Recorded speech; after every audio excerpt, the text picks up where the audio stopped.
Hello guys, welcome to Pakistani real reaction. तो कैसे हैं आप सब? उम्मीद है आप सब बढ़िया होंगे और मजे में होंगे। मेरा नाम है मैं हूं मुबशिर। तो बांग्लादेश के बाद नेपाल की भी हेकड़ी निकाली है भारत ने। India teaches biggest lesson to Nepal. सबसे बड़ा सबक नेपाल को आज भारत ने सिखा दिया है। क्या हुआ है सारा कुछ यार, नेपाल भी उंगलमारी कर रहा है, ये बात है। सही बात उनके लोगों का मैं नहीं बोलूंगा, उनकी जो अवाम, ये जो पॉलिटिक्स है ना, बहुत अच्छे हैं जो यार अभी नया ये ओली आया है स्पेशली, ये भाई पिट्ठू है चाइना का, इसकी वजह से मसला बन रहा है। तो भाई क्या है, भारत ने इनको भी सबक सिखाया, देखते हैं। काउंट करते हैं, स्टार्ट। दोस्तों, बांग्लादेश के अलावा भारत का एक और पड़ोसी देश है जो लगातार भारत के साथ अपने रिश्तों को निचले लेवल पर लेकर जा रहा है, और वह देश है नेपाल, जो कि कभी भारत के साथ अपने बेहतरीन संबंधों के लिए जाना जाता था। लेकिन जब से 2020 में केपी शर्मा ओली के द्वारा भारत के 3 अहम स्थानों को अपना बताया गया, तब से भारत और नेपाल के संबंध खराब होने लगे। उसके बाद चाहे गोरखा सैनिकों की भारत के अंदर भर्ती रुकना हो या फिर भारत के खिलाफ जाकर अपने नोटों पर काला पानी, लिपुलेख और लिम्पुआ धारा, जो कि भारत का हिस्सा है, उन्हें छापने का फैसला लिया जाना हो, या फिर छापने के लिए भारत के दुश्मन देश यानी कि चीन की मदद लेनी हो, इन सब वजह से भारत और नेपाल के संबंध काफी ज्यादा खराब हो गए। हालात ऐसे हो गए कि नेपाल जहां कोई भी प्रधानमंत्री बनता है तो वह अपना पहला दौरा भारत का करने आता है और भारत के साथ अपने संबंधों को ठीक करके और भारत की मदद से अपना कार्यभार संभाला जाता है। लेकिन इस बार ऐसा नहीं हुआ। केपी शर्मा ओली अपने पहले विजिट पर भारत को छोड़ चीन का दौरा करने चले गए, लेकिन चीन का दौरा करने के बाद भी भारत की तरफ से कोई भी इन्विटेशन केपी शर्मा ओली को नहीं भेजा गया। यह एक साफ संदेश है कि अगर आप हमारे सेंसिटिव मुद्दों को उठाएंगे और साथ ही भारत की इन तमाम मदद करने के बाद भी हमें धोखा देने की कोशिश करोगे, तो फिर भारत भी टफ लाइन नेपाल के ऊपर जरूर लेगा। नेपाल के प्रधानमंत्री की तरफ से रिक्वेस्ट की गई है कि हमें देश में बुलाया जाए, लेकिन भारत की तरफ से अभी भी कोई इनविटेशन नेपाल को नहीं दिया गया। और अब खबर निकलकर सामने आ रही है कि नेपाल के प्रधानमंत्री फ्रस्ट्रेटेड होकर पाकिस्तान और बांग्लादेश की यात्रा करने का प्लान बना रहे हैं, और ऐसे में भारत के संबंध नेपाल से और भी ज्यादा खराब हो जाएंगे। आप अपनी स्क्रीन पर आर्टिकल देख सकते हैं जिसमें साफ लिखा हुआ है केपी शर्मा ओली प्रिपेयर कर रहे हैं, या फिर कह सकते हैं कि प्लान बना रहे हैं बांग्लादेश और पाकिस्तान का दौरा करने के लिए। लेकिन यहाँ पर काफी सारे नेपाली लोग जो हमारे वीडियोस देखते होंगे वह ये सवाल पूछ सकते हैं कि हमारे प्रधानमंत्री की तरफ से तो भारत को रिक्वेस्ट की जा रही है, जब भारत ही उस रिक्वेस्ट को एक्सेप्ट नहीं करेगा तो हमारे प्रधानमंत्री क्यों ही भारत जाएंगे?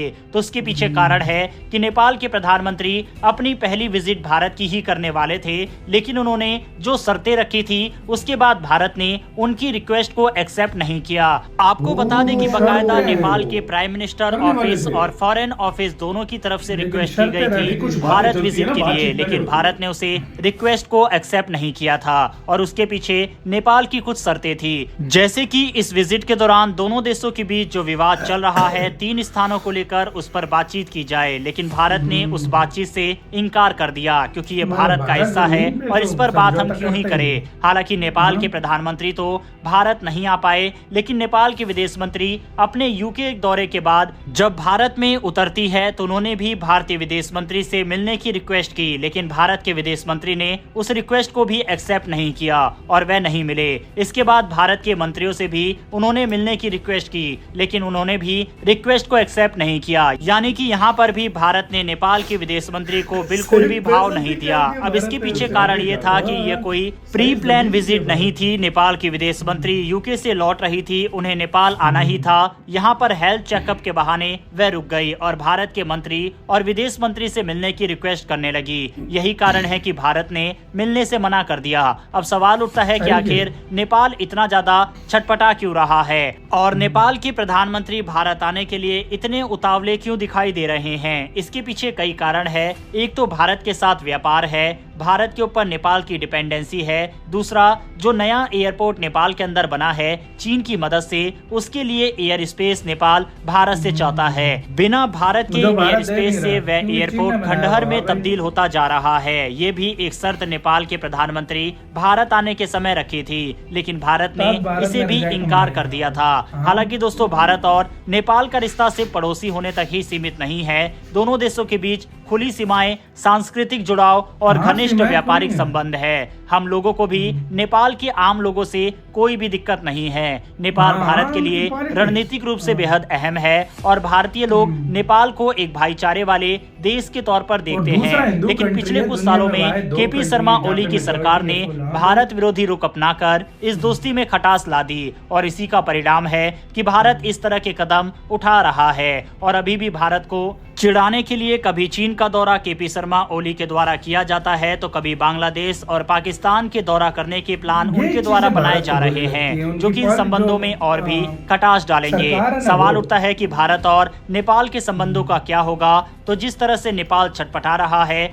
वह भारत के साथ अपने रिश्ते अच्छा करना कोई चाहता भाग है, जाएगा कोई लेकिन टाइम उसके में। लिए उसे कोई। अपनी जिद को छोड़ना होगा, तभी जाकर भारत नेपाल के साथ बातचीत करेगा। और यही कारण है कि भारत ने ये जो टफ लाइन नेपाल के ऊपर ले रखी है, वहां के प्रधानमंत्री और विदेश मंत्री से बातचीत ना करके, उसकी वजह से नेपाल काफी ज्यादा इस समय परेशान दिखाई दे रहा है। बहरहाल दोस्तों, इस वीडियो में इतना ही। इस विषय के ऊपर आपकी क्या राय है कमेंट बॉक्स में लिखकर बताइएगा। इन्फॉर्मेशन और वीडियो पसंद आई हो तो वीडियो को लाइक करके इसी के साथ तो यार वीडियो खत्म। यार मैं सीधी सी बात बोलने लगा हूँ, पब्लिक के साथ कोई मसला नहीं है भारत का, सिर्फ और सिर्फ सरकार की वजह से है। एयरपोर्ट की भी अभी तक उसने भारत ने खोली हुई होती उनकी सीमा।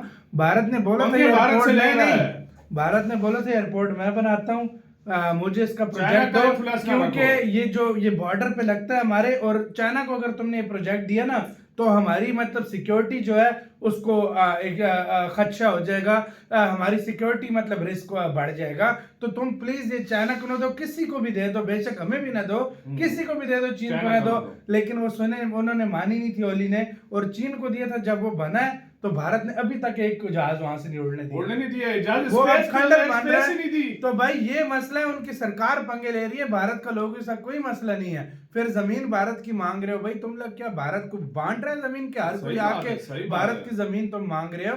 तीसरी बात, स्ट्रिंग्स ऑफ पर्ल्स, ये आपने चाइना की एक भारत के खिलाफ एक योजना है, स्ट्रिंग्स ऑफ पर्ल के पड़ोसियों से घेरेगा, और ये वही चीज की तरफ जा रहा है भाई। देख लो, बांग्लादेश में चाइना भी आता जा रहा है, नेपाल में देख लो क्या हिसाब, पाकिस्तान में तो ऑलरेडी तो है। भाई साहब ये तीन देश जो है, नीचे से मालदीव को भी कभी कभी चूरन खिलाता श्रीलंका है, देख लो। श्रीलंका को भी खिलाता है, लेकिन भारत भी उसके खिलाफ नेकलेस ऑफ डायमंड खोल के बैठा हुआ है। लेकिन वही बात है कि एक दूसरे पे लगे हैं। और यार ये जो नेपाल कर रहा है, ये यकीन करो लोग इंडिया ने सीधा कहा है कि अगर इस मुद्दे पे आते हो तो तुम आ ही ना हो हमारे पास। और Open पाकिस्तान border और है। बांग्लादेश इंडिया को दिखाने के लिए कि तुमने मुझे मना किया, पाकिस्तान और बांग्लादेश जा रहा है। ओली भी खलीफा बनना चाह रहा है। मैं इधर हंस रहा हूं, अच्छा, मुझे- पहले इमरान खान बनना चाहता था, फिर अर्दगान भी बनना चाहता था, फिर अभी आजकल यूनस को, फिर नहीं मुइजो को भी खलीफा बनने का शौक चढ़ा था। फिर उसके बाद उसको चढ़ा, अब ओली को चढ़ा। तो भाई साहब इनको भी भारत सबको ठंडा करेगा, सबको सॉफ्टवेयर अपडेट करेगा।